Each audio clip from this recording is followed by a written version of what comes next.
अखंडमंडलाकारं व्याप्तमेन चराचरं तत्पदं दर्शितं येन तस्मै सद्गुरुवे नमः। मूकं करोति वाचालं पंगुं लंघयते गिरिं यत्कृपातमहं वन्दे परमानन्दमाधवं।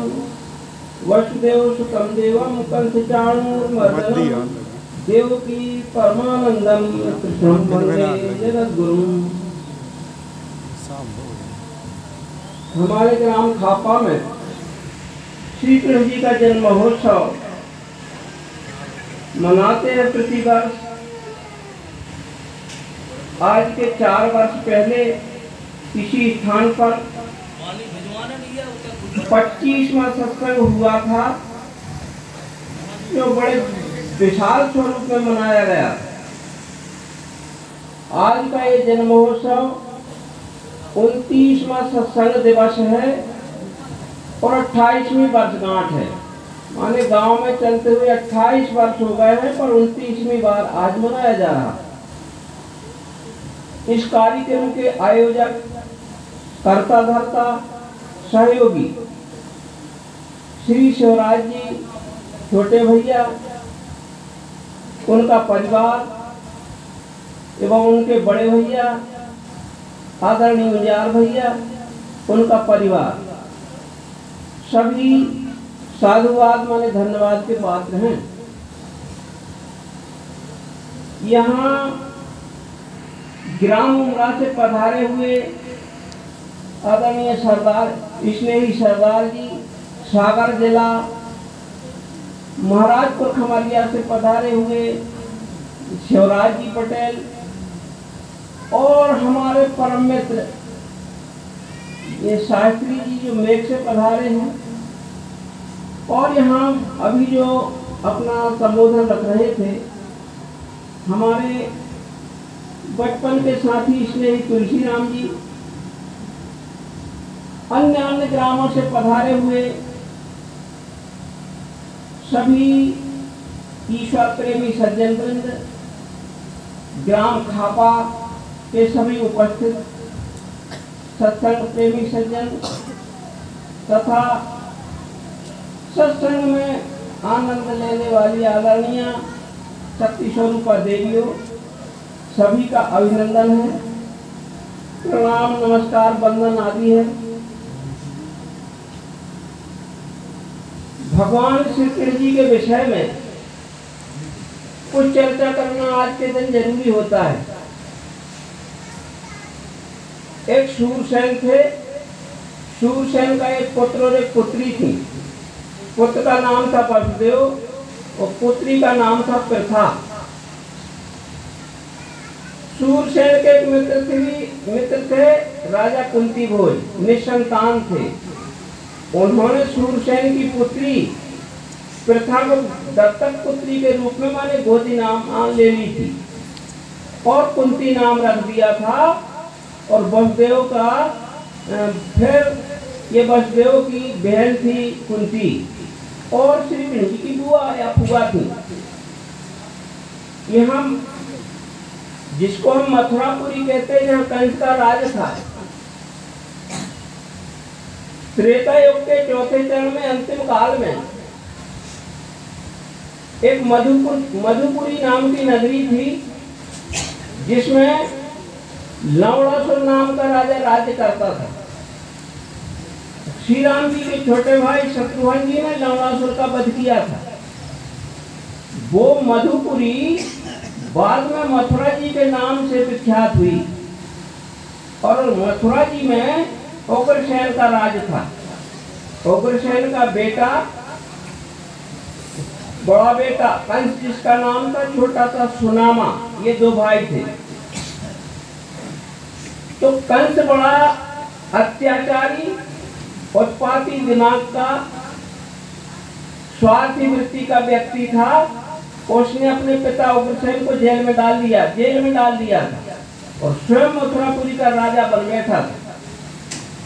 जेल में पड़े हुए उग्रसेन के छोटे भाई देवक थे और देवक की पुत्री का नाम देवकी था।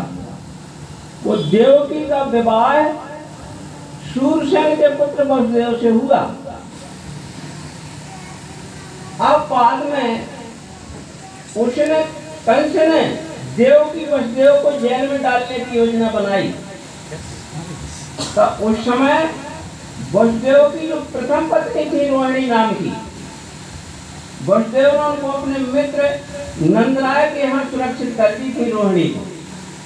रोहिणी से बलराम जी का जन्म हुआ था और उसके बाद में यहाँ मथुरा जी के जेल में रोहिणी नक्षत्र दिन बुधवार था, भाद्रपद कृष्ण की अष्टमी थी और अर्धरात्रि में जिस समय कृष्ण जी का जन्म हुआ, मथुरापुरी के वो जिस कारागार में, जिस जेल में वसुदेव देवकी थे, उसके फाटक खुल गए, ताले टूट गए, पहरेदार सो गए। उसका मतलब था कि इस अत्याचारी कंस के विरोधी और कंस के पिता उग्रसेन के सहयोगी तथा साधु वृत्ति के जितने लोग थे, सबकी एक योजना थी। उस योजना के अंतर्गत पहरेदारों को सोने के लिए कुछ उपाय कर दिया जिससे वो सो गए, कुछ औषधि का प्रयोग कर दिया और ताले भी तोड़ दिए, दरवाजे भी खोल दिए, खुल गए, दरवाजे खुल गए, ताला टूट गया, पहरेदार सो गए। हम कहते हैं भैया जरा बैठो, चाय आ रही है या उसको पैर हो गए चाय, वो चलने लगी क्या? चाय आ रही है का मतलब है लाई जा रही है। इसी तरह ये जहाँ लक्षणावृत्ति है, कहते ये गए ढीमर से कहा, भीमरंग से, तो वो ढीमर दादा कहाँ? बोले 2 महीना से नदिया में रह रहे। अरे ने सड़े न गले न छुट रहे, 2 महीना से नदिया में रहे। ये जहाँ लक्षणावृत्ति है उसका मतलब है नदी किनारे रह रहे। तो इसी तरह से ताले टूट गए जेल और जेल के फाटक खुल गए, तो खोल दिए गए, क्योंकि वो साफ अर्थ न ले तो उसका जहाँ लक्षणावृत्ति में भावार्थ लिया जाता है। पहरेदार सो गए माने सुला दिए गए और वसुदेव जी श्री कृष्ण जी को लेकर के वहां गोकुल पहुंचे और कृष्ण जी को नंद बाबा के यहाँ तो यशोदा जी के संरक्षण में छोड़े आए। बलराम जी जो थे कृष्ण जी के बड़े भाई, ये जरा जोशीले आदमी थे, शरीर से मोटे ताजे और पहलवान टाइप के थे और पहलवान थे ही। दुर्योधन आदि को तो पहलवानी उन्होंने ही सिखाई थी बलराम जी। ताव जल्दी आता था, गरम स्वभाव के थे बलराम जी। एक बार क्या हुआ, दुर्योधन की पुत्री का नाम था लक्ष्मणा और श्री कृष्ण जी के पुत्र का नाम था सांब। सांब ने अपहरण कर लिया लक्ष्मणा का, लेके चल दिया। अब दुर्योधन के 6 सेनापति, 6 महारथी टूट पड़े सांब के ऊपर और सांब को घायल कर दिया। फिर भी सांब ने 6 महारथियों को घायल करके गिरा दिया। उसके बाद में 6 महारथियों ने योजना बनाई और सांब का रथ तोड़ दिया और सांब को कैद कर लिया, पकड़ लिया और लक्ष्मणा को भी कैद कर लिया। माने दोनों को, लक्ष्मणा और सांब को ले गए, जेल में डाल दिया या कैद में रख लिया। यहाँ जब नंदगांव में पता लगा तो बलराम जी बोले झगड़ा करने की जरूरत नहीं है। उस समय बलराम ने बड़ी शांति से काम लिया, धीरज से काम लिया। कृष्ण जी को आदि सभी आदमियों को समझाया, शांति से हम काम करेंगे, वो रिश्तेदार हैं। गए बलराम जी मथुरा और कहा कि हम लोग रिश्तेदार हैं, परस्पर मिलजुल के रहेंगे, लड़ने झगड़ने में अपनी शक्ति समाप्त नहीं करेंगे। विवाह के योग्य दोनों हैं और सुयोग है ये दोनों हमारे कुल, इसलिए इनका विवाह कर दिया जाए। अब वो दुर्योधन कहता है ये देखो हमारी बराबरी कर रहा है ग्वाल, बलराम ये ग्वाले हमारी बराबरी करते। ताव बता दिया दुर्योधन ने। ताव देखा, वो गुरु जी थे बलराम जी, ये तो चेला था। एक पटकना का था नहीं वो बलराम जी को दुर्योधन। प्रस्ताव दिखा दिया उसने बलराम जी को दुर्योधन ने। बलराम जी लाल पड़ गए। अरे वो तो गुस्सैल आदमी से बड़ा ताव वाले तो थे ही, गर्म स्वभाव के थे बलराम जी। गुस्सा आई, अपनी थोड़ी सी शक्ति दिखाई और जितना दल था ना उसका दुर्योधन का पूरा दल कांप गया और लक्ष्मण को शाम को सौंप दिया बलराम जी को, ले जाइए महाराज इनका विवाह कर लीजिए। ऐसे बलराम जी थे। और कृष्ण जी बड़ी सूझबूझ समझदार थे। क्यों? क्योंकि ये तो अष्टम अवतार थे, कोई साधारण तो थे नहीं, अवतार थे। एक बार क्या हुआ, थोड़ी सी बात ये भी है कि ये यहाँ ब्रज में रहते थे और ब्रज में बहुत उत्पात को पूतना आदि ने मचा दिया था, तो इन्होंने ब्रज छोड़ दिया और वृंदावन में जाके नंदगांव और बरसाना बसा लिया था। बरसाना राधा के पिता ब्रजभानु ने और नंदगांव बना लिया था। ये कृष्ण जी के पिता कहलाते थे नंदराय या नंद बाबा ने, और उसको भी गोकुल कहते थे। वहाँ रहते थे। अब बड़ा ठाट बाट बहुत भोजन सामग्री और सब सजाया जा रहा था, बड़ी साज सज्जा और बड़ी तैयारी, छकड़े सामान भरे जा रहे थे। कृष्ण जी बोले पिताजी से, नंद बाबा बोले पिताजी, बाबा जी ये क्या हो रहा है बाबा? बोले वो इंद्र यज्ञ करना है, इंद्र यज्ञ की तैयारी है। तो वो सब बोले क्यों करते हैं इंद्र का यज्ञ? अरे बोले वो पानी गिराते हैं इंद्र, नहीं गिराएंगे तो हम सब क्या होगा, भोजन नहीं मिलेगा। बोले इंद्र गिराते पानी? हाँ बेटा इंद्र गिराते। कहीं हमने तो ऐसा नहीं देखा कभी कि कहीं का कोई राजा पानी गिरावे। अरे आज भी अपन सोचे तो राष्ट्रपति पानी गिराता है, क्या प्रधानमंत्री गिराता है, क्या अमेरिका गिराता है, कि रूस जर्मन जापान, कौन गिराता है पानी? कृष्ण जी बोले महाराज हमने तो नहीं सुना पिताजी के कोई राजा पानी गिराता है।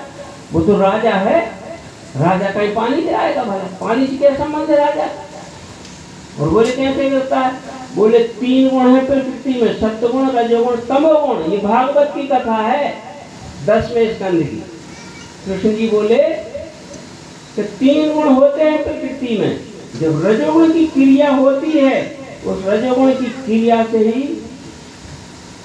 रजोगुण जब क्रिया देता है तो तीनों, सत्वगुण भी क्रियाशील होता है, तमोगुण भी क्रियाशील होता है और रजोगुण तो स्वयं क्रियाशील। पर क्रिया रजोगुण से ही प्रारंभ होती है। तो क्या होता है कि रजोगुण की क्रिया जब तमोगुण को मिलती है तो गर्मी पड़ने लगती है, तो गर्मी में पानी का बाष्पीकरण हो जाता है। और फिर जब रजोगुण की क्रिया आती है तो वो पानी बाष्पीकरण पानी के रूप में गिरने लगता है।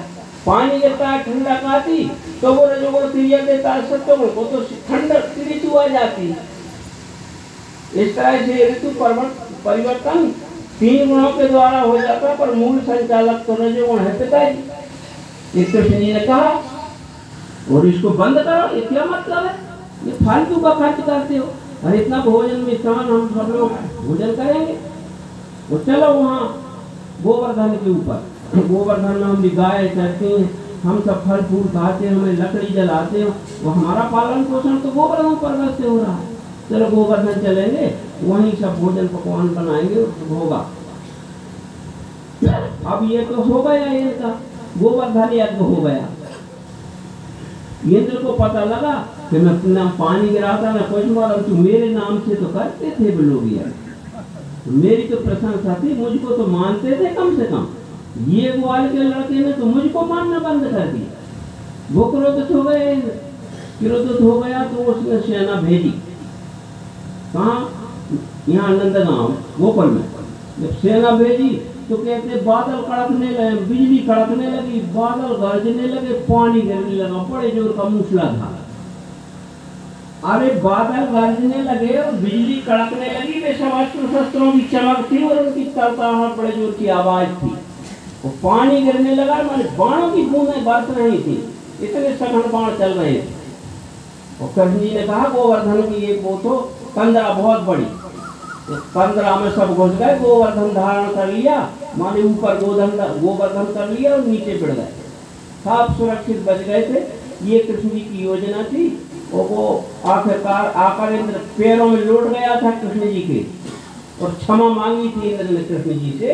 ये कृष्ण जी की बात थी अवतार की। थोड़ी सी अब समय हो गया है, थोड़ी चर्चा करते अंत में।